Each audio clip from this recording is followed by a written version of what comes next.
Hello again guys, welcome back to the channel. In today's video we are taking a look at a truly amazing add-on, and that is of course the Fenix Airbus A320. Fenix, I'm still not entirely sure on that one, I believe it is Fenix. Anyway, within the last couple of weeks, obviously the rate of change within Microsoft Flight Simulator has been rather dramatic, with ever improved aircraft coming in almost daily. The Fenix Airbus A320 is certainly no exception to that rule. The aircraft is a complete masterpiece, and hopefully I'm going to do my best to try and show you that through the video today. For those of you who aren't aware, I do actually fly the Airbus in the real world, so hopefully I've got a pretty good opportunity here to showcase the product to you. We're getting a little bit ahead of ourselves here, but without a doubt the Fenix Airbus A320, one of the best products that I've flown in any sim to date. We will be carrying out a full review of the aircraft, so we're first going to take a look briefly at the external modelling and texturing of the Airbus. We'll then head inside, we'll do the same with the cockpit. We're going to be carrying out a full flight from a cold and dark start all the way through to shutdown. At the end of the video we'll briefly demonstrate some of the 320's flight control protections, and as usual we'll wrap up the review with my overall thoughts and opinions on the product.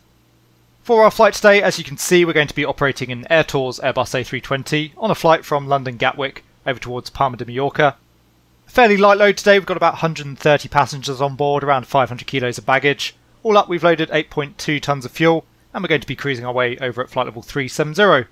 As always guys, if you do enjoy the video or find it to be of use, please consider giving it a like and subscribing to the channel. We're going to start today's review by taking a closer look at the external modelling of the Fenix Airbus A320. The modelling and the texturing is pretty exceptional, but to be frank, with the level of quality both in terms of the aircraft systems, flight model and also the modelling and texturing in the cockpit, Fenix could have modelled an actual bus for the external model, and I think the product would still be worth picking up. Anyway, let's continue on with our tour and indeed with our review.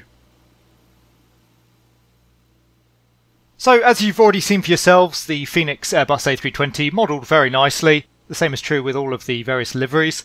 The product comes with some 180 liveries, I believe it is, certainly a large number. It covers a very broad and significant range of carriers, and also really nicely it has both modern and retro liveries for various carriers. You can see here we're using the Air Tours livery today. The aircraft also comes with a number of pieces of custom ground equipment, for example here the air stairs and the GPU. They are both specific to Fenix. At a distance the aircraft looks excellent, and that's very much the case as well when we get closer in. Obviously we'll take the time now just to look at some of the details a little bit more closely. Again, that custom ground equipment, really nice to have. It's very well modelled, very well textured, easy to call up using the onboard tablet. As I say, a huge selection of liveries with the aircraft, all of which that I've looked at least are very nice. There's both 8K and I believe 4K options, so some really quality high resolution liveries. It's probably going to take a little bit of work away from the freeware painters, but I'm sure they'll still come up with some great ones.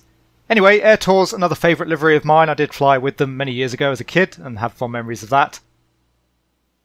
It's really hard to find too much to fault externally on the aircraft. The level of detail is very good.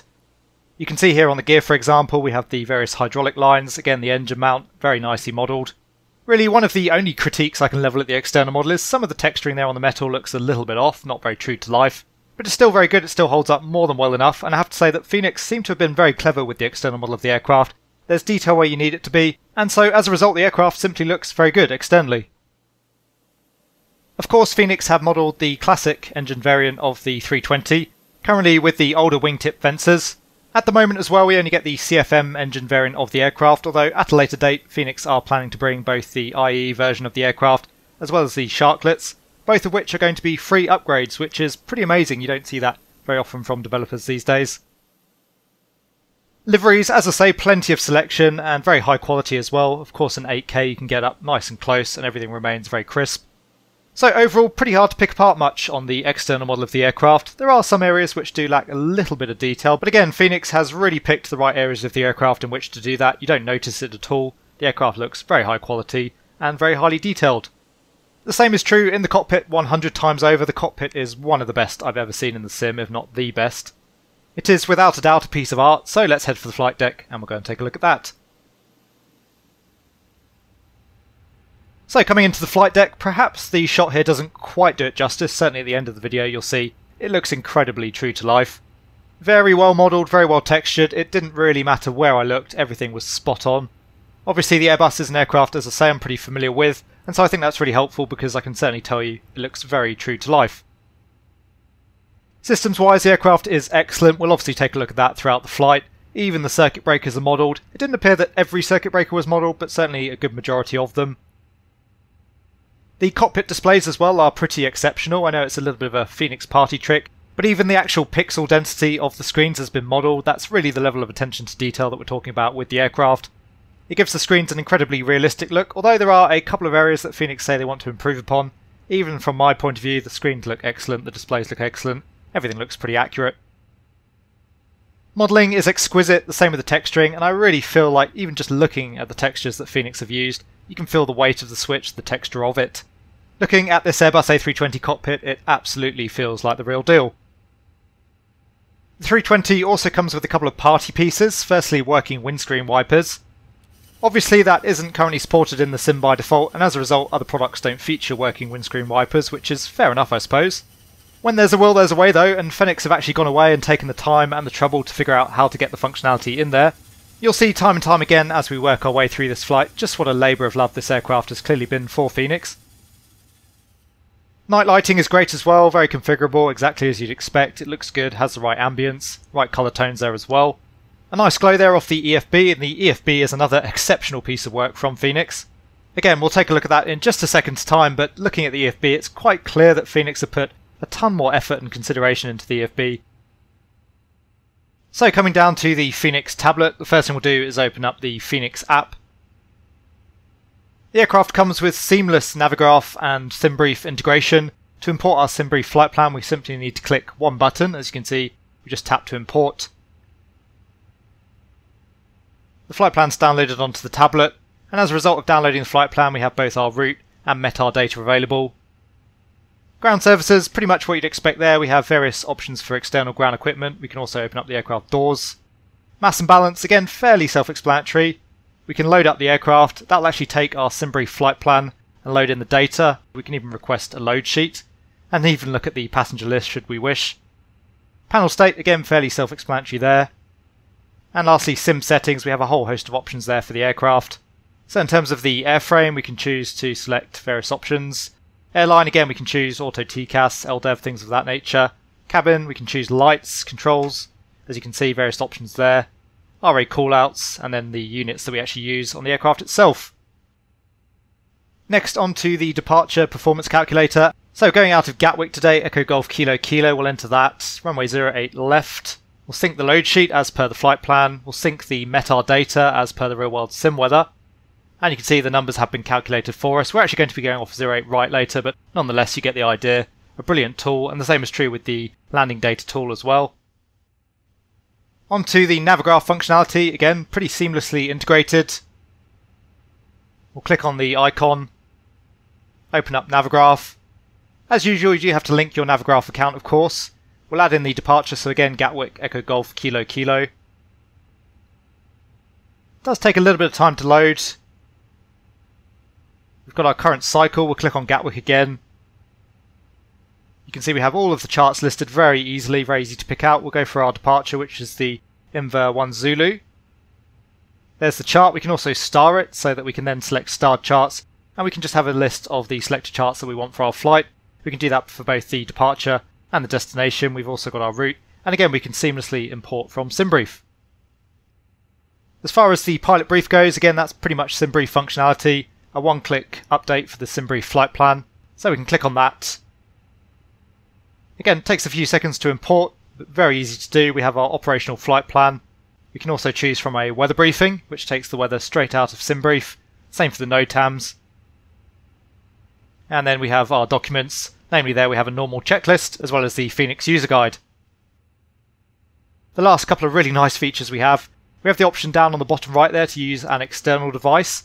Lastly, a really nice little touch, you can also actually move the icons around as per a real-world EFB. So again, really stunning level of detail there from Fenix. Again, showing just how much love, care and attention they have put into this product. So I know we've only just got the review underway and already we're off to a pretty flying start there. I know I'm waxing lyrical about the Fenix A320 and gushing praise, but the aircraft really does deserve it. I haven't found too much to fault yet, and so far the Fenix A320 just delivers on every front. We'll talk more about Fenix later on during the conclusion in terms of how they are as a developer, but so far I am thoroughly impressed with their efforts. Anyway, that's enough gushing for now I think, so let's head for the captain's seat and we'll get our flight underway. So we now got ourselves comfortably sat down in the left seat of the excellent Fenix Airbus A320. As usual, we've just gone on board the aircraft, we've run through our originating checks. We've got the APU running, the APU bleed air on as well, just to cool down the cabin before the passengers start boarding. We're going to run through a little bit of an abbreviated setup here, just to save a little bit of time for the video. I'm sure there'll be plenty of time for tutorials in the future. So starting with the overhead panel, the cockpit crew oxygen supply can go on, cockpit voice recorder can go on, evac command can go to captain only, and the IRSs we can set all three there to nav. For the lights, the bottom row can stay off, strobe lights can go to auto, nav lights are already on system 1. Seatbelt signs, looks like we've just got the last of our fuel on board, so the seatbelt signs can go on, and no smoking signs can go to auto. Emergency exit lights can go to arm, annunciator lights will leave in bright, dome light will leave in dim. Cabin pressurization, landing elevation is set to auto. Probe heats and anti-ice are all off. Air conditioning panel, we've got the pack flow set to normal. Cockpit and cabin temperature selectors can go to the 10 o'clock position. That equates to a temperature of around 22 degrees down the back. Again, we've got the bleed air on, cross bleed is in the auto position. Electrical panel looks good. For the fuel panel, the fuel pumps can all go on. Hydraulic panel looks good. And for the engine fire test, a little bit out of sequence here, but we'll just test engine 1. Just to give you a feel there for the modelling and the sounds. Again, really top notch. Working our way up the right hand side of the overhead panel. Cargo heat is set. And the RMP and the ACPs both look good. So coming down towards the main instrument panel. Altimeter, the QNH is currently 1019. So we'll set that on the standby. And we can set that on the primary altimeters as well, whilst we're currently setting the QNH. Looks like they're both linked up. I did select that option via the EFB. We can uncage the artificial horizon. Really nice modelling. Again, excellent work there from Fenix, and they're pretty proud of that one themselves, I know. So standby instruments look good. Gear handle is down. Accumulator pressure is checked for the part brake. We'll check the date there on the clock. Currently coming up on 6:24 Zulu on the 20th of the 5th, 22, that looks good. Anti-skid and nose wheel steering is on. Coming down towards the pedestal, we'll set the MCDU later on. Radios, we're not using the comm radios for the flight today, so we'll leave those as is. We'll select VHF 1 and 2, we've already got the interphone selected. Flood and integral lighting we'll leave as is. Weather radar is off, same for the predictive wind chill. Looks like that's one of the few things in the cockpit that isn't currently modelled. Tilt looks good there as well. Spoilers are stowed. Cockpit door, we've got that open currently, we'll leave that open for the time being. The park brake is set. Rudder trim is 0.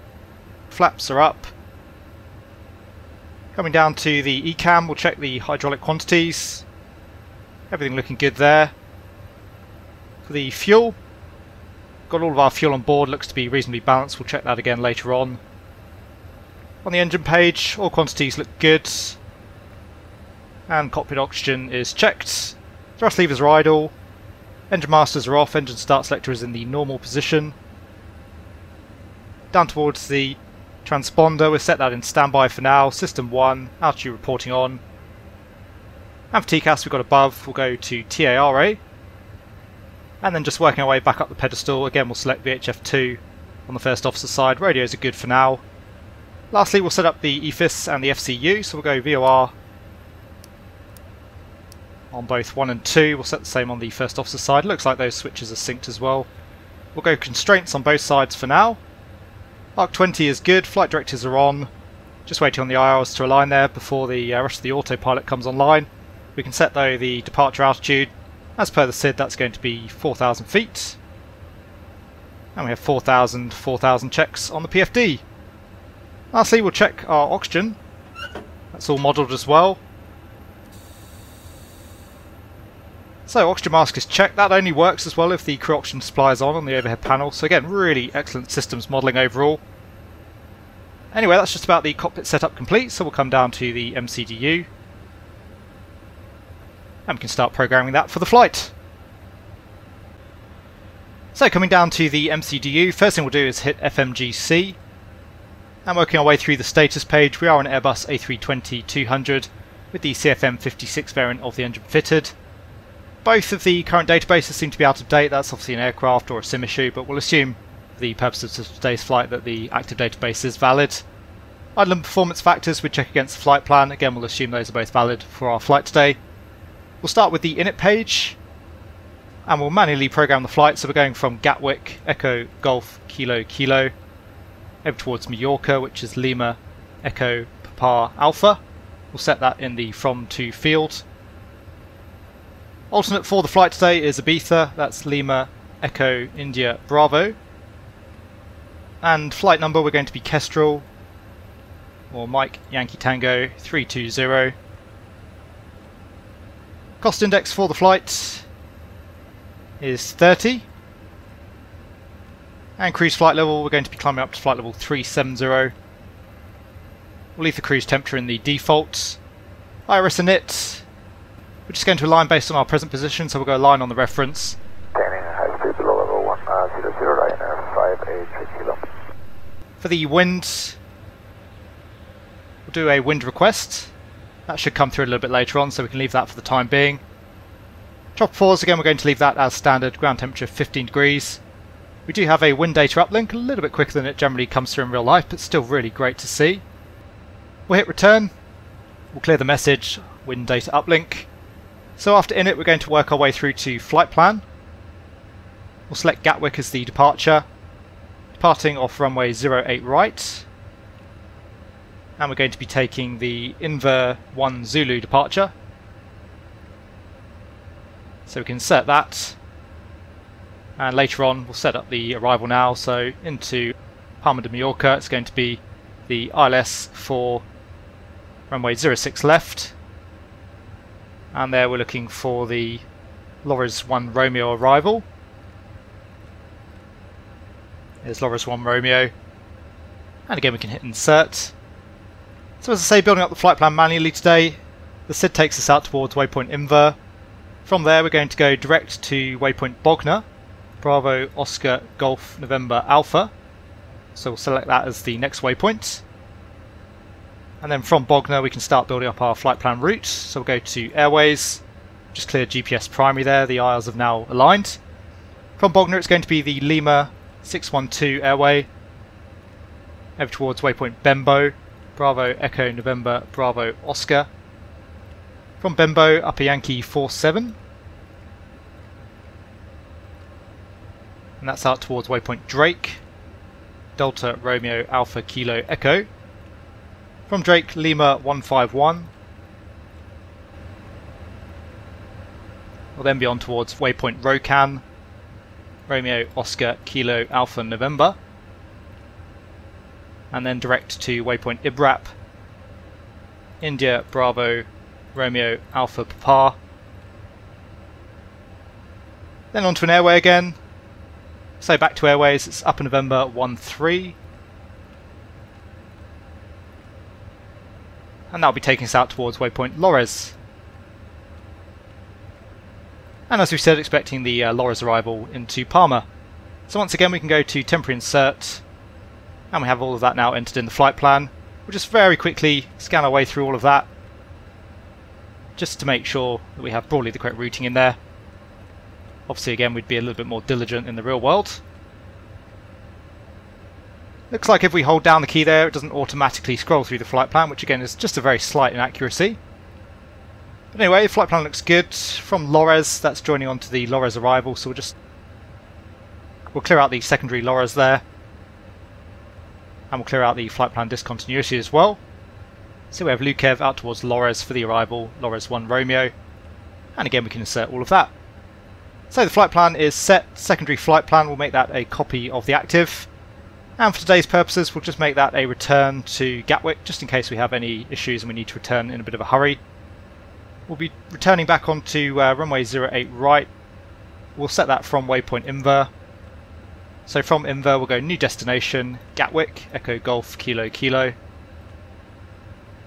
And then from Gatwick, the arrival onto the ILS for 08 right. And we'll have ourselves coming in via waypoint Willow. So secondary is set up. We'll go to performance in the secondary. Again, we can just enter all of the arrival data ahead of time, and that way if we do need to return to Gatwick, we've got everything set up and ready to go in the secondary. QNH is 1019. Temperature outside currently 12 degrees. And the wind there, I'm not quite sure where it's picked that up from. It's closer to 160 at 3, I believe, currently. The MDA for the approach onto 08 right is 396 feet. So we'll set that in Barrow. So secondary is set up. Onto the RadNav page. We'll just leave everything auto-tuning there. Onto the init-B page.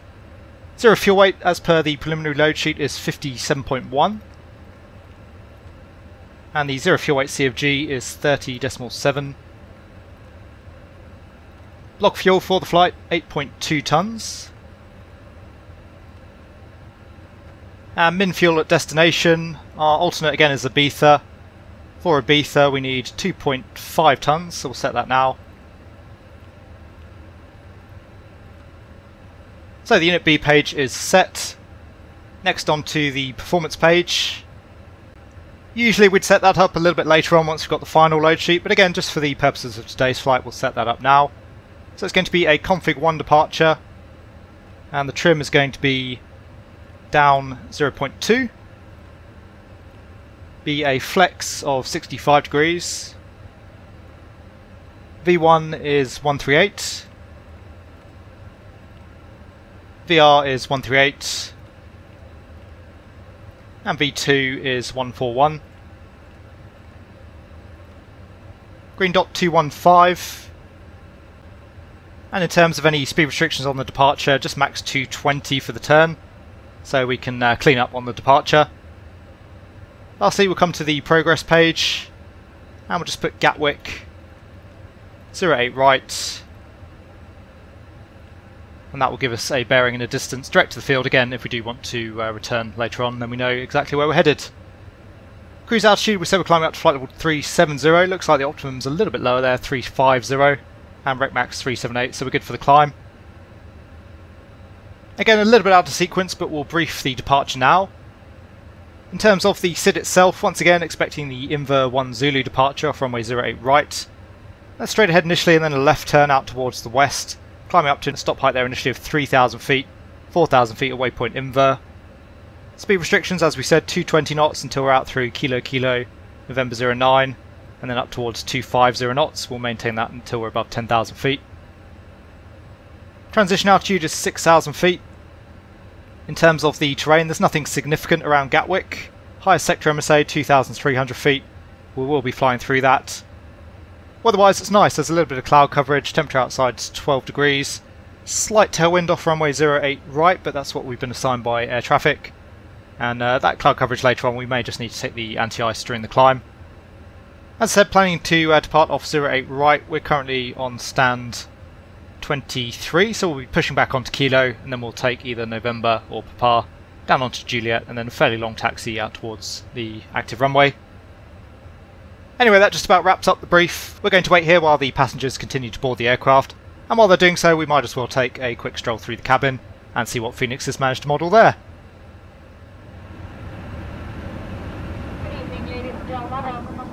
Once you have located your seat, we ask you that you please step out of the aisle.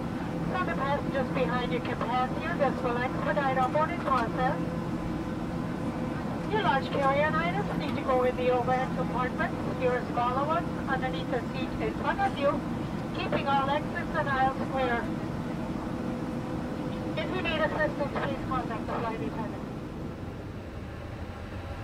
Okay, so we do now have all of our passengers on board. You can see we've closed up the aircraft doors. We'll run through the before start checks, initially down to the line, and then we'll run below the line once we're ready for the push. So the cockpit prep has been completed, gear pins and covers are removed, signs are on and auto, that is our set to nav. Fuel quantity, we have 8,110 kilos on board. Takeoff data is set. Barrow ref, we have QNH 1019 set. And the same there on the standby. We are cleared for the push and start, so the beacon can go on, transponder can go to auto. The tug's already connected. Interestingly, in the Fenix A320, The tug doesn't actually work by default, you do actually have to use the pushback feature included with the aircraft, so we'll hit start there on the push. And below the line, windows and doors are closed, beacon is on, thrust levers are idle, parking brake is off. That's the before start checklist complete. So we'll start one engine here in the push, we'll start the other one externally just so you can hear the startup sounds. Engine start selector can go to ignition start, and the engine 1 master can go on. Juliet, ticket Sierra 5, right turn Sierra. Sierra 5, right, Sierra Island 4, So you can see there we do have N2 rotation. The engine looks to be spooling up at a pretty reasonable speed there. Just going to have to keep an eye on the pushback here as well, pushing back onto kilo as we discussed. There goes the EGT, so we do have a good light off, fuel flow looks reasonable. N1 coming up there as well now. Air 40 Whiskey Juliet, contact ground 11.8, bye bye. 4 Juliet, and 40 Whiskey Juliet, bye bye. Engine spool up time definitely looks pretty good. 1211, good day. 111, Ryanair 58 Kilo 105. Okay, so the tug's finished the push there, the park brake can go on. Ideally we wanted to push back a little bit further there, but that seems to be perhaps just a slight limitation there of the Fenix implementation of the system. I would have left the tug running a little bit longer, but we do have room here to manoeuvre. So EGT still coming up there, just waiting on the engine to stabilise. We do now have the avail indication there on the N1. So we have a good start there on engine 1. As I say, we're going to head outside for the start on engine 2, just so you can hear the startup sounds. They're pretty excellent as well overall. And I'll come back to you again once we have 2 good starts and we're ready to run through the Aft Start Checklist.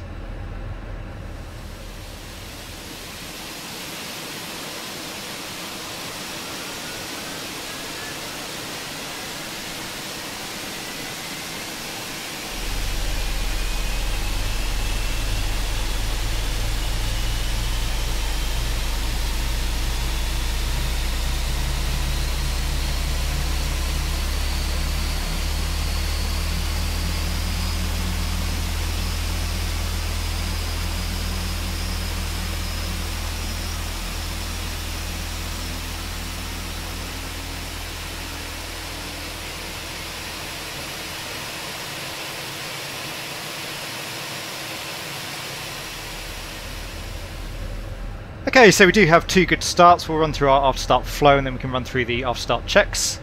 So the APU bleed can go off, as can the APU master. We'll start the chrono there, we need 5 minutes for the engine warm up. And coming down to the pedestal, we'll reset the rudder trim, we can arm up the spoilers. We'll select flaps 1 as per our takeoff calculation. And we said it would be a trim of down 0.2. And lastly, just checking the doors page there, we do have all of the slides armed.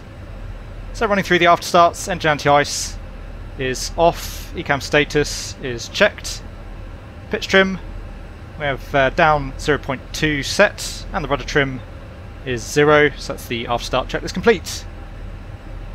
We are clear for the taxi, so runway turn off lights can go on, nose light can go to taxi. Again, we are a little bit closer here to the apron than I was hoping for, but we should be fine in terms of manoeuvring. All clear on the right. And all clear on the left, so park brake can come off.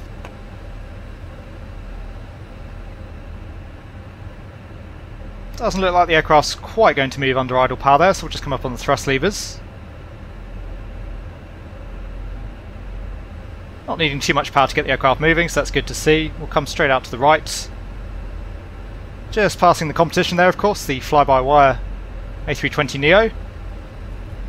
And obviously at the moment the Fenix A320 is the new shiny toy for everybody, but I really can't praise fly-by-wire highly enough. They've done an excellent job with the aircraft to date, and I really hope they keep at it. Of course, it's always nice to have more options in the sim. I'm sure that many people will continue to enjoy flying the Neo. And of course it's a free option as well, so really, really great work from fly-by-wire, but equally from Fenix as well, both really excellent products in their own right. Anyway, we're turning left here, we'll come on to taxiway November. And then we'll join on to Juliet and make our way out towards runway 08 right. We'll wait until we're on Juliet before we carry out the before takeoff checks. Fairly busy little section of taxiway here, so we don't want to make a wrong turn. So next right is Juliet.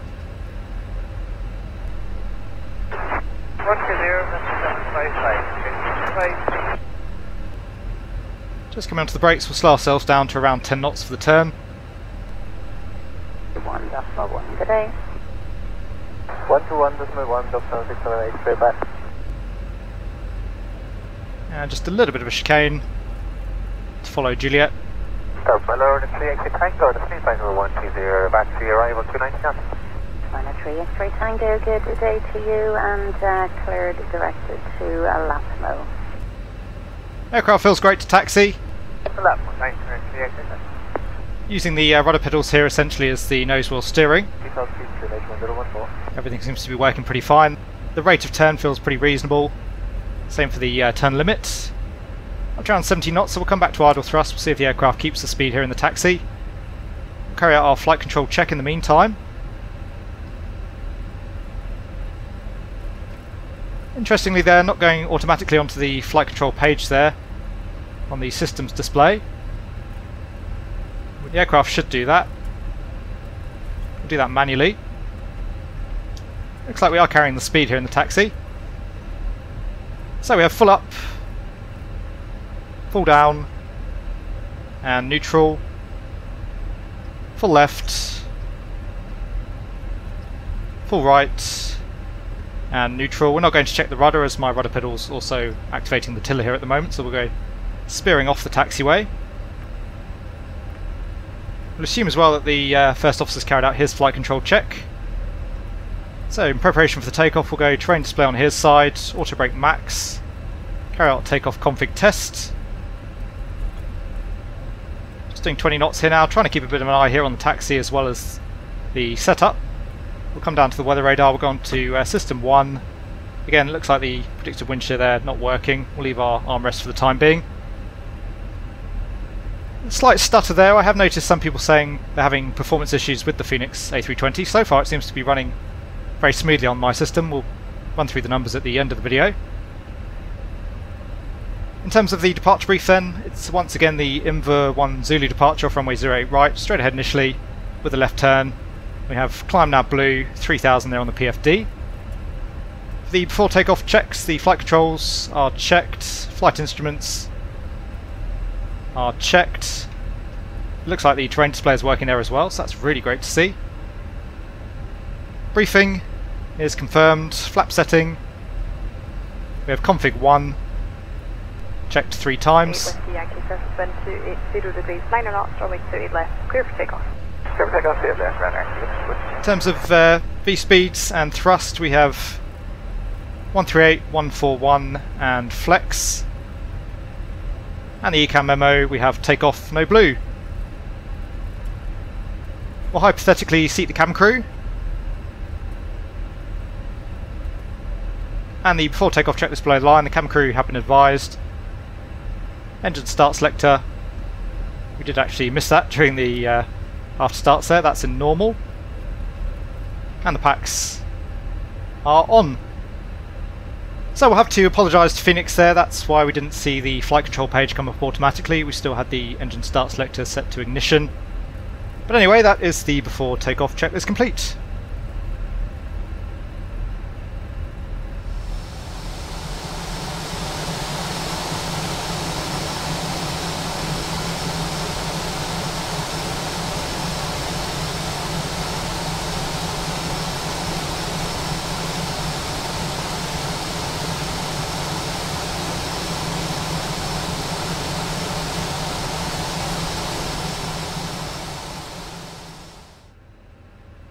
Okay, so we are now down at the holding point for runway 08 right. We are cleared to line up, and it's all clear on final. The park brake can come off. Strobe lights can go on, landing lights can go on, and the nose light can go to takeoff. Again, just having to feed a little bit of thrust in here to get the aircraft moving.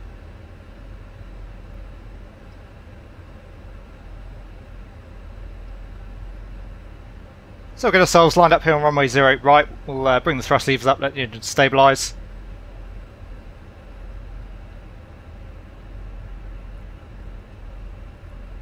A little bit of a stutter there as we come around the corner. Dublin, good morning, it's Irish 281 airborne from Casement, passing 2,400 feet to 4,000 on a track 270 and our squawk 6320. Irish 281, good day to you. I have radar contact and climb flight level 120.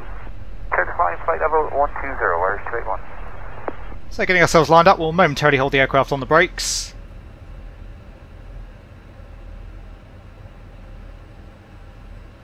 So bring the thrust levers up.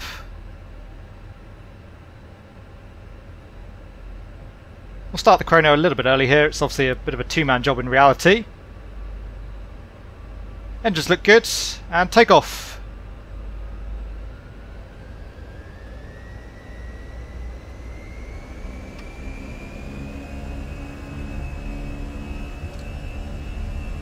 And how good are those sounds, I have to say. We have Manflex 65, SRS runway, auto thrust blue. Thrust is set. That's 100 knots. Aircraft feels great on the rudder. And overall feels great in general, I have to say. SV1 rotate. Coming back on the stick. This is a really top-notch aircraft so far. I'm really impressed. There's nav. We do have positive climb, the gear can come up. The manual handling is just absolutely excellent. It feels very much like a fly-by-wire Airbus aircraft. Just manually fly a little bit longer here just to get a bit more of a feel for that. And to prove, of course, that Airbus pilots can actually manually fly if they want to.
So shortly coming up on acceleration altitude. There we are, so we'll come back to lever climb.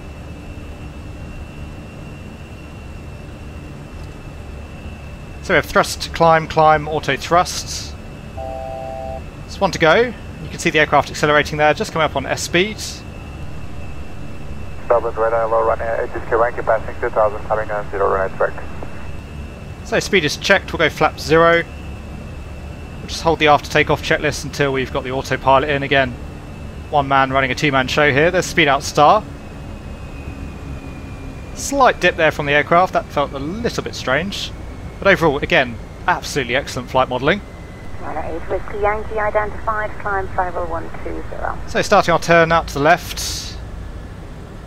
Maintaining 220 knots there with the speed restriction. There's out. Nicely on the flight directors now so the autopilot can go in. There's autopilot 1. Flaps are up, so we'll get the runway turn-off lights and the nose light off. Disarm the spoilers. And run the after takeoff checklist, so landing gear up, flaps retracted, packs are on. That's the after takeoff checklist complete. Climbing west, level 120, landing 1 Whiskey Yankee. Irish 281, turn left to Baker. We'll just wait until we've completed the turn here and then we'll assume air traffic's given us further climb up to around flight level 110. Baker Irish 281. I don't know if it's just me, but the tree's looking a little bit odd in the sim today. Gatwick just off on our left. Outside air temperature now through plus 19 degrees there on the TAT, so no concerns with icing there at the moment. There's Gatwick. As I say, we'll assume we've been given further climb, so we'll go flight level 110. Just coming through our speed restriction there, so coming up to 250 knots. The thrust came on a little bit aggressively there, I would say. And we've still got the 3,000 foot restriction, so we'll have to go into an open climb. We'll pull for that. We have thrust climb, open climb, out blue, flight level 110. Yeah, it seems as though the engine's jumped up a little bit quickly there to meet the speed restriction. Traffic is Sierra 5, right turn on Sierra. Okay, Sierra 5, right turn on Sierra. Coming up through 4,000, we said transition altitude is 6,000, so we'll just hold off on setting the altimeters. 6 November, X-ray clear left, runway 28 left. Rate of climb seems reasonable as well, we're not particularly heavy today. Pretty much already below max landing weight there, you can see 64.7 tons, max landing weight 66.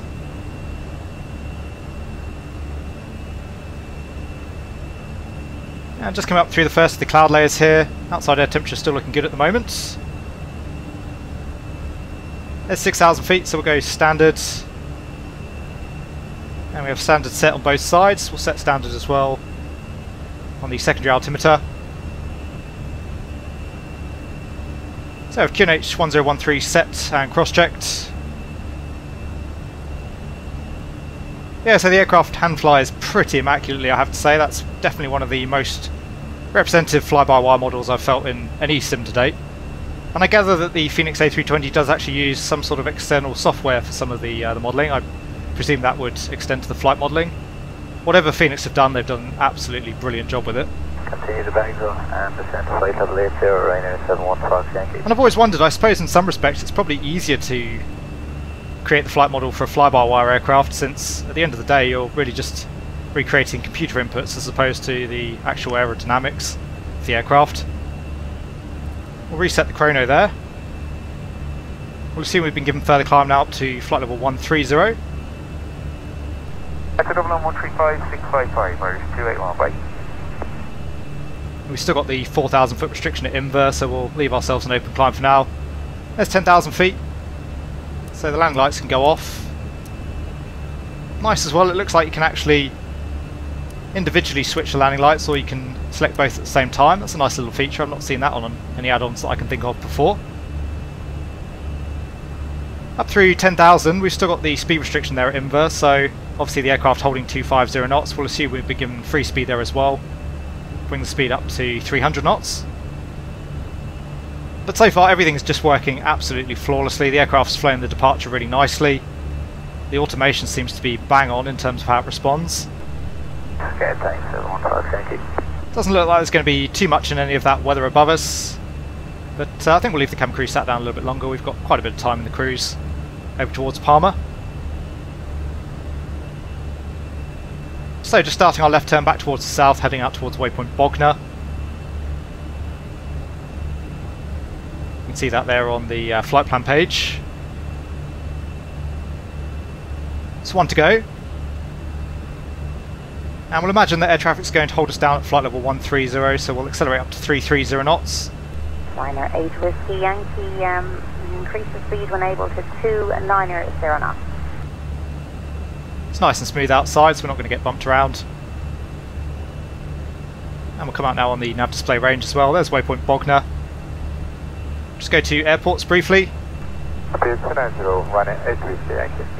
Got Southampton there off in the distance. Speed out star. And there's Gatwick just behind us. 18 Whiskey Yankee, contact Dublin 129.180. Good day. And once again, what an experience this sim is. It's just come on leaps and bounds in the last couple of weeks. It's truly amazing. Fenix definitely setting a new standard as well within the sim, I have to say. There's Gatwick just off the left wing. Dublin 129.18, Ryanair is clearing, good day.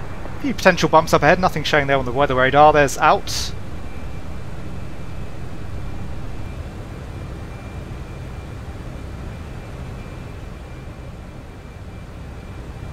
Air 71 Foxtrot Yankee, contact approach 1211. Good day.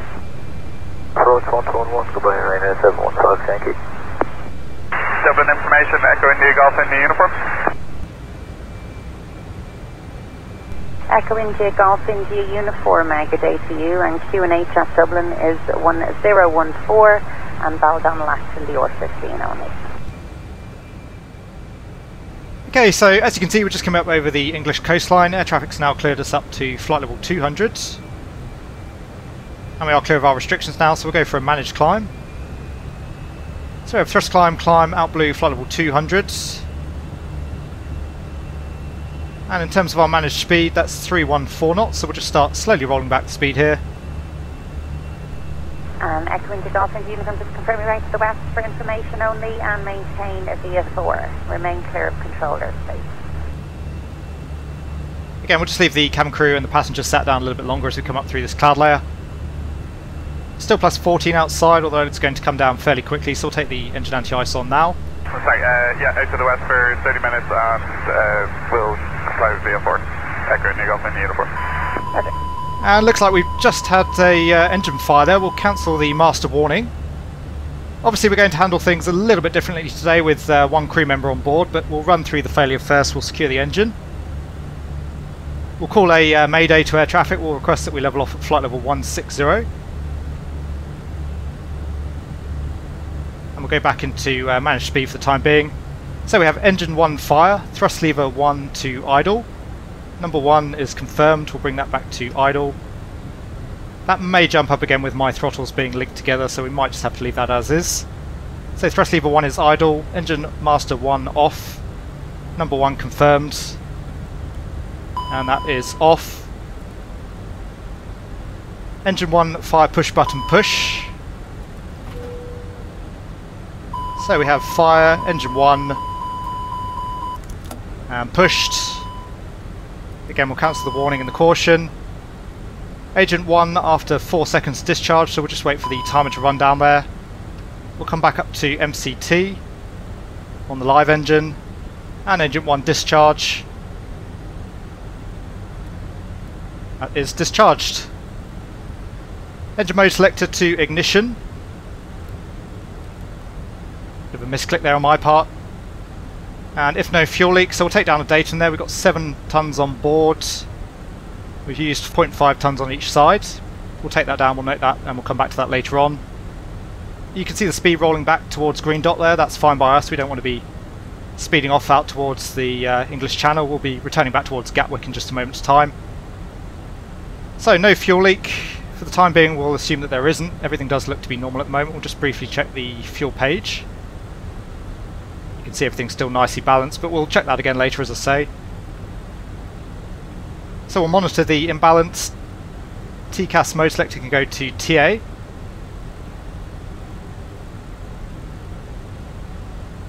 And we can clear engine 1. So the engine is secure. We'll run through the secondary failures. We have land ace up in amber. Again, we're planning on going back to Gatwick. We'll deal with that in just a moment's time. For the bleed, we've obviously lost the bleed on engine 1 there. And looks like we lost pack 1 there as well. Of course, we're expecting that. And we've got the bleed off engine 2. So we'll clear bleed. Elec, we've lost generator 1. You can see that generator 2 is picking up the load. We do have galley partially shed. Just to deal with that, we'll start up the APU ahead of time. That's going to give us a little bit more redundancy there with the APU running as well. So we'll clear Elec. And on the hydraulics, you can see we've lost quite a bit there on the green system. And the PTU is maintaining the pressure there on the green system, so we haven't actually lost the green system entirely. We've just lost the engine 1 pump there. But again, absolutely excellent systems modelling. You can see that the PTU has automatically kicked in. We've still got all 3 hydraulic systems. We'll clear hydraulics. And status, we're just going to hold the status page momentarily. Ordinarily we'd look to see if we've completed any checklists or any operational engineering bulletins. Potentially check as well with engineering whether or not we want to restart the engine. We don't want to do that today though. Unusually we're going to actually set up the flight plan here just for the sake of the video, so we'll come down to the MCDU. We said already that we've got a return to Gatwick in the flight plan, so we'll come into heading. There's heading on the FMA. We'll go to secondary, and we can activate the secondary. And you can see now we have the return to Gatwick. We'll go direct to waypoint Willow. And we can insert that. So we've got nav Willow. And that is taking us back towards Willow. We do have a hold at Willow. What we're planning to do today, we'll head in towards Willow, we'll take up the hold, we'll finish getting the aircraft set up there, and we'll run through a few more things as well in terms of the Fenix modelling of the systems. So we'll set the hold at Willow. On the chart it's inbound 284. It's a left-hand turn, and we'll go with a 1 minute leg. So we can insert that. You can see we do have the hold at Willow, that's showing there on the nav display. Running through the status then, we'll avoid icing conditions. On that note, we'll get the aircraft descending, we'll come back down below the cloud layer. Obviously we'd have to clear that with air traffic first. It says thrust idle open descent out blue and flight level 110. If we have severe icing, minimum speed is VLS plus 10 or green dot. We're currently doing green dot, actually just below there. The aircraft should pick that up. Landing distance procedure apply, we'll do that once we're in the hold. Cat 3 single only, that's not going to affect us today. Obviously the weather in Gatwick's really nice, so we'll easily be able to return for Cat 1 ILS. In terms of in-op systems, we've got wing anti-ice, hence the avoid icing conditions. Engine anti-ice is good though, and that's really all we need at the moment. Cat 3 dual for the auto land, engine 1 bleed, pack 1 and gen 1 as we're expecting. And we've lost the green engine 1 pump there as well. So we'll remove the status. That is the ECAM actions complete. As I said, we're going to head inbound towards Willow. We'll take up the hold. Potentially not really necessary in this particular situation. Obviously, having had the fire, we want to get the aircraft back on the ground fairly quickly. But again, just for the sake of today's video, we're going to take up the hold. We'll cover off a few more things before we land.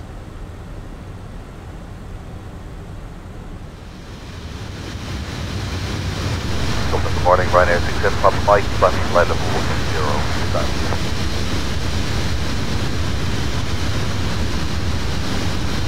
Ryanair 67 Papa Mike, hello, flight level 230, Ryanair 67 Papa Mike. Lufthansa 6 November X-ray, ticket Sierra 4, right turn Sierra.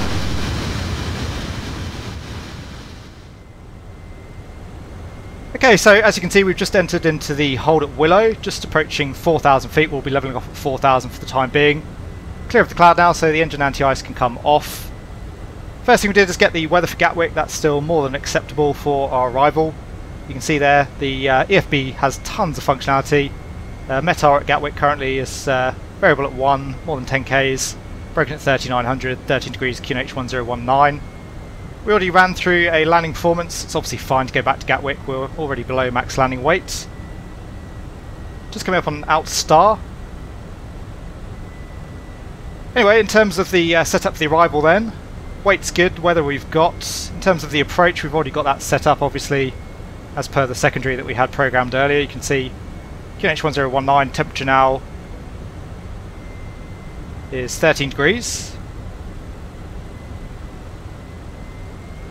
And the wind we said was variable at 1 knot, so we'll just leave the wind that we had currently earlier on. The approach for the landing is going to be 137 knots. The MDA is still 396. Just checking our way through the flight plan. And sure enough, that does give us what we want. We've got the ILS onto runway 08 right. RadNav page. Already tuning up the ILS there, India Golf 110.9. We'll brief the ILS in just a moment's time. Fuel prediction, again we're going to have plenty of fuel. We've still got 6.7 tonnes on board. And on that note, we'll check the fuel page. In terms of totalising the fuel there, everything still adds up, so we don't have a fuel leak on board. And at the moment the imbalance is still pretty reasonable, so we shouldn't need to deal with that before landing. Perf page has been checked, and the progress page, again we'll just leave Gatwick 08 right. So coming around the hold, maintaining 4,000 feet. Everything is set up for the arrival. Just go back to flight plan on my side.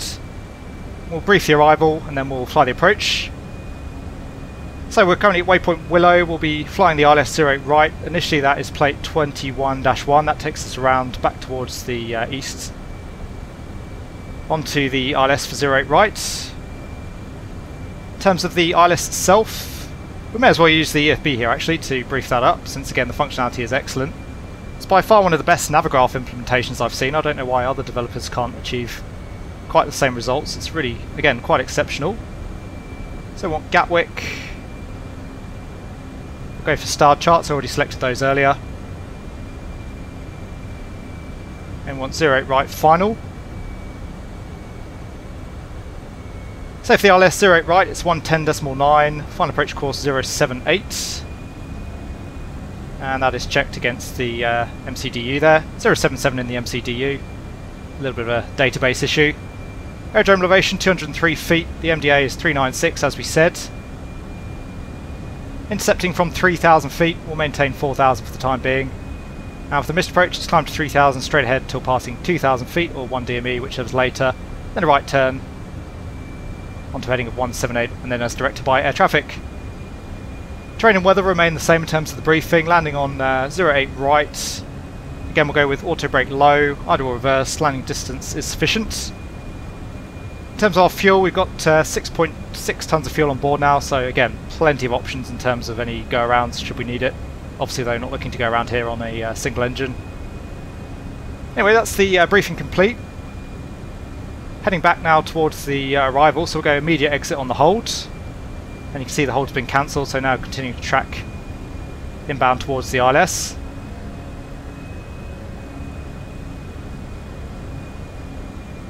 After Willow, looks like we can descend down to 3,000, so we'll do that. It says 3,000, we'll come into vertical speed. We have VS minus 500, out blue 3,000. That's still going to keep us above the MSA, so no concerns there. We'll run through the approach checks. So briefing has been confirmed, ECAM status. Just checking there's no major changes. Everything looks to be the same. So status is checked, seatbelts are on, Barrow, we have QNH 1019 set. MDA, we have 396 set, and the engine mode selector is ignition. That's the approach checklist complete.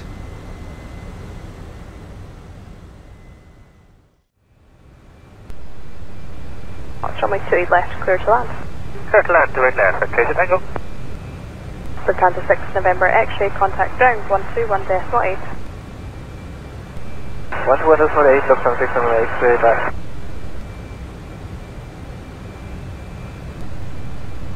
Juliet, passing 105 to semi-fly level 80 and we're left turn to Lapo. Okay, so looking good now in terms of an intercept angle. There's approach. So we have glide slope blue, Loke blue, Cat 3 single, autopilot 1 and 2. Of course we're expecting to see Cat 3 single there as per the status page.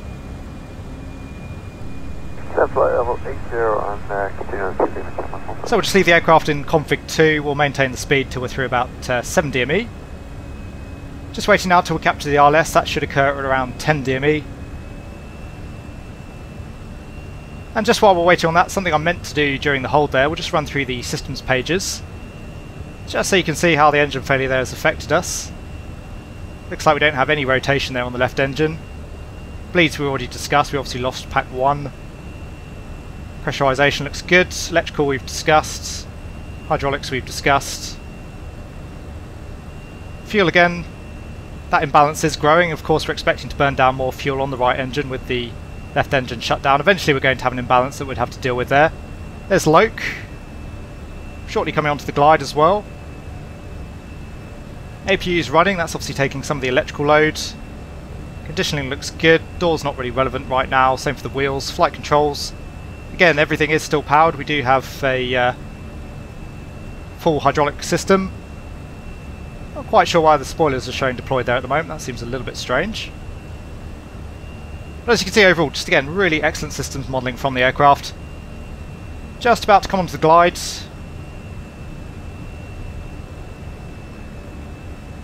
There's glide slope star, we said the missed approach altitude is 3,000 feet, so we've already got that set. Should easily be able to maintain the speed here with config 2.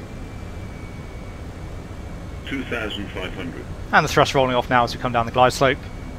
There's 2,500, and we have glide slope on the FMA. Just coming through 8 miles, so we'll take the gear down. Ryanair 583 Kilo, wind 280 degrees, 9 knots, runway 28 left, clear to land. Again, really nice sounds overall. Just coming up on 7 miles, so we'll go 160 on the speed. A little bit of a lurch there from the aircraft. There's 3 greens. Take flaps 3. Good one, clear left Ryanair 583 Kilo. And with the gear down we can arm up the spoilers. Once again the runway tunnel flights can go on, nose light can go to taxi, get the landing lights on there as well. And speed check, we'll go flaps full. Just maintain 160 till around 4 DME. Running through the landing checks, the cabin crew have been advised auto thrust is speed, auto brake is low. ECAM memo, we have landing no blue, and that is the landing checklist complete. Coming from 5 miles, we'll get the aircraft slowed down a little bit early, so there's managed speed. Yeah, the thrust manoeuvring there is pretty aggressive and I would say quite unrealistic. And that's what's causing the aircraft to lurch around there, as we just discussed. Dipping slightly below the glide here as well. It's 1000.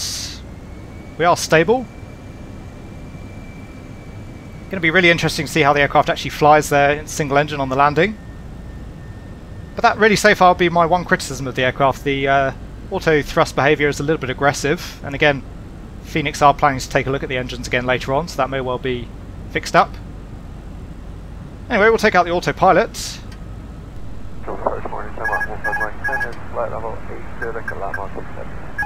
That's Cat 1. 500. That's checked, 500. Getting a couple of little stutters there. Once again though, the aircraft really excellent in terms of its manual handling. On the flight director here, just again slightly below that glide slope, but the PAPI looks good. Lufthansa 6 November X-ray established. Lufthansa 6 November X-ray, roger, from a tower 118. Lufthansa 6 November X-ray 118.65. Yeah, as I said, this is without a doubt the best Airbus I've ever flown in the sim. The handling just feels absolutely spot on. Dipping slightly there on the PAPI, correcting for that. Minimum. We'll continue.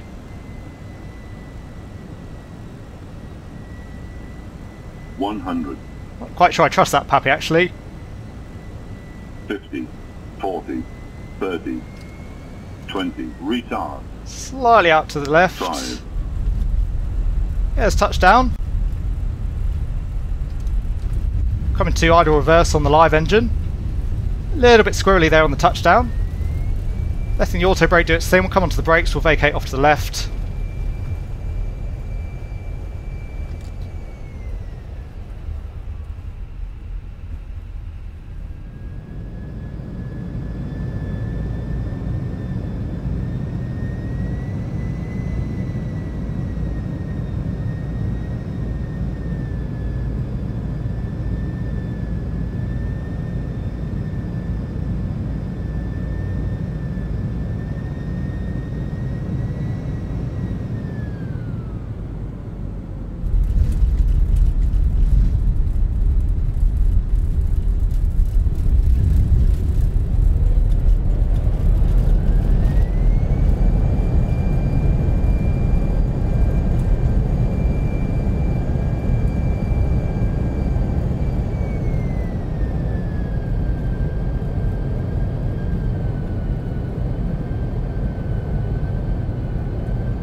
So we're back on Juliet, making our way back towards the parking area. The aircraft is struggling a little bit more on the single engine now for the taxi, so that's great to see as well.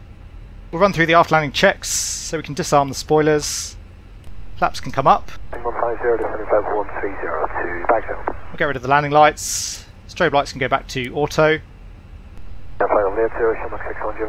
Get rid of the terrain there on the first officer side. And the weather radar can go off. Running through the aft landing checks then, flaps are retracted, spoilers are disarmed, APU obviously already running there, we got that started in the air, and the weather radar is off. That's the aft landing check is complete.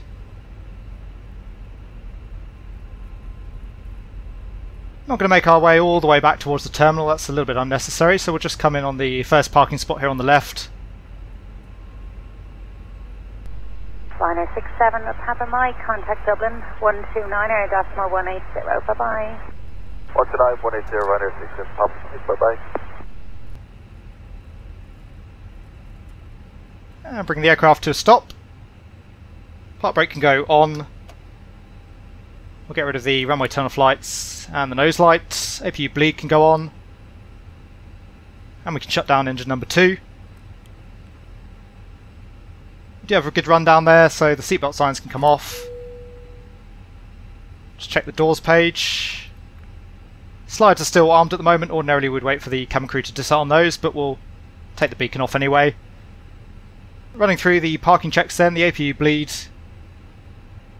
is on, engines are off, seatbelts are off, external lights are set, fuel pumps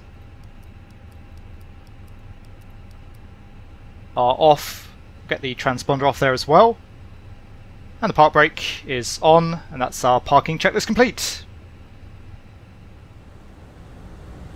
So one last little demonstration just before we finish up the review. We're currently at flight level 150, maintaining 250 knots. We're just going to test out some of the flight control protections. Obviously the Airbus rather famous for its flight control laws. So just bringing the thrust levers back at the moment. As you can see, we have lever climb there on the FMA. Cancel the caution.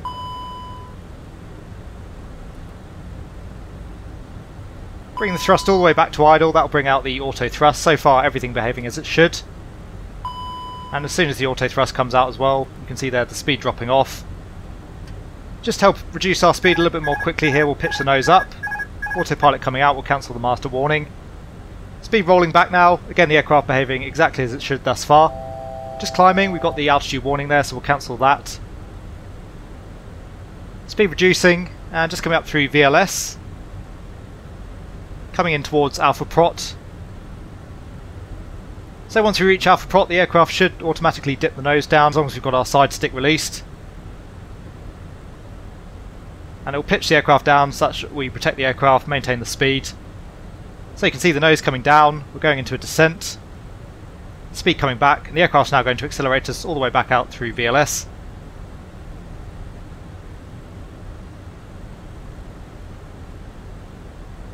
So again, pretty exemplary behaviour there from the Fenix A320. We're just going to try and put the aircraft now into Alpha Max, so coming all the way back on the stick, pitching the aircraft up again. If we hold fully back on the side stick, we should be able to get the aircraft all the way through to Alpha Max, which as you can see we now have, and if we hold the side stick back, the aircraft's just going to maintain that speed using the pitch to do so. We've also gone into Alpha Floor, we have Toga Lock there on the FMA. So again, the aircraft behaving exactly as I would expect. And one last little test, we'll just bank the aircraft, we'll look at the angle of bank protection. So rolling out to the left, you can see full side stick there out to the left, and the aircraft is limiting our angle of bank. So overall, I have to say, again, thoroughly impressed with the Fenix A320. It pretty much does everything I would expect throughout most of the flight. Anyway, just to finish up the flight, we'll talk about that a little bit more with an overall conclusion on the product. So back onto the flight deck for our conclusions. Certainly my favourite area of the aircraft overall, and I would challenge anyone to pick apart whether or not they're looking at a real world photo or a flight sim model there. I'm actually going to try and keep things fairly short and sweet here. There's really not a whole lot negative that I can say about the product, and I have quite a long list of positives, but we'll just work our way through them very briefly. Modelling and texturing, again, very nice throughout externally, even better internally. The cockpit, one of the absolute best that I've seen in any sim, without a doubt. As I said, the modelling and the texturing is so spot on that I really feel like you can reach out and touch the switch, and I know exactly how it's going to feel, just based on the way that Fenix have got the look of things. Sounds, again, really top notch, both in terms of the overall cockpit ambience as well as the engine sounds. Not really much I can fault there. The flight model, as I said, hands down the best Airbus experience I've had in any sim. It's very close to the real thing in most respects. There were just a couple of weaknesses there. We touched on the auto thrust system. That seems to be very aggressive at the moment. The thrust definitely came on a little bit quickly to maintain certain speed constraints, and similarly as it was coming on and off during the approach there, it rather upset the aircraft. In terms of the single engine handling, that actually felt pretty good as well. The aircraft did seem a little bit heavy in the flare, but to be fair, I couldn't even tell you how the aircraft actually handles there in the real world. Even the multi-million pound sims don't feel quite right when it comes to some of the aircraft handling, particularly during the landing, I tend to find. But as I say, the flight model pretty amazing overall, and it does feel very true to life of flying the real world Airbus in most respects. Systems modelling, top of the class. I couldn't really find too much to fault there either. We obviously ran a fairly complex scenario there, and there wasn't any surprises along the way. The aircraft very much handled as I was expecting. As I mentioned during the flight, the engine modelling itself is slightly more crude than Fenix are ultimately aiming for at the moment. Apparently there's only one option in which to configure the fuel flow to the engine, so they've had to take off fuel flow versus the cruise fuel flow there to give an overall accurate average. As I said, they're talking about roughly a 6% difference on the real world aircraft, and again that will be in your favour, so you should arrive with a little bit more fuel than you're expecting. Fenix have said though that they'll be trying to address that at a later date, and again as a reminder you're also going to be getting the IE variant as well as the Sharklet variant of the classic Airbus, and it's all going to be for free. In terms of little extras, the aircraft is packed with them. We talked about the EFB, that's one of the best as well that I've seen in any add-on. Alongside the EFB with the SimBrief functionality there as well as the Navigraph functionality, again both seamless. We can also create load sheets. We'll get company messages, they'll be sent to the MCDU. Various messages, again just excellent functionality and really above and beyond what I would expect at this sort of a price point. Liveries we've covered already, but an excellent selection, a large number of very high quality liveries and a really nice range of airlines, again some retro liveries thrown in there as well. The failure system is excellent. I programmed that failure for us coming through flight level 150 and it was absolutely spot on. There's a ton of failure options in terms of obviously systems, but also at what point the failure is going to occur. You can also choose random failures, so again making the aircraft much more realistic and much more interesting to fly. Frame rate was quite a big one that I saw a lot of comments on initially whilst the aircraft was being previewed by other people. And overall for me it wasn't too bad. There was definitely a couple more stutters than I was used to in the sim, but nonetheless the aircraft was very usable. I was getting about 41 FPS in the Fenix versus around 62 FPS in the default 152 under the same conditions, so only dropping about 20 frames versus a default single engine GA aircraft. I think you'll agree that's pretty exceptional given the overall texturing and again the systems complexity of the A320. Lastly, just before we close up, I do actually want to touch on Fenix themselves as well. I don't know the developers, they haven't reached out to me at any point, but I have to say I have been incredibly impressed with their overall attitude. It's been really nice to see. They've been incredibly communicative with the simming community, plenty of updates as to how the product's coming along, and also seemingly very receptive to feedback. It seems to me that they're quite a fun, quirky bunch of guys as well. For example, the loading tips that you'll see on the bottom left as the flight loads in, they're quite quirky and a little bit of fun. Fenix, despite producing this absolute masterpiece, obviously not taking the whole thing too seriously. The product release has been pretty flawless as well. I had a really nice high download speed when I was downloading the aircraft. It was easy to download, easy to install, and I saw that Fenix as well had put out quite a few messages just post-release. They must have been working quite late into the night there, fixing up issues that people had on the initial release. Ultimately, they have provided us with one of the best products that I have seen in any sim. I know that we all have different definitions of study level, and it is a bit of a mixed bag in terms of a useful term, but whatever study level is, this aircraft is absolutely it. Not only do we get all of that, but Fenix have, of course, don't forget, sold this to us at £50.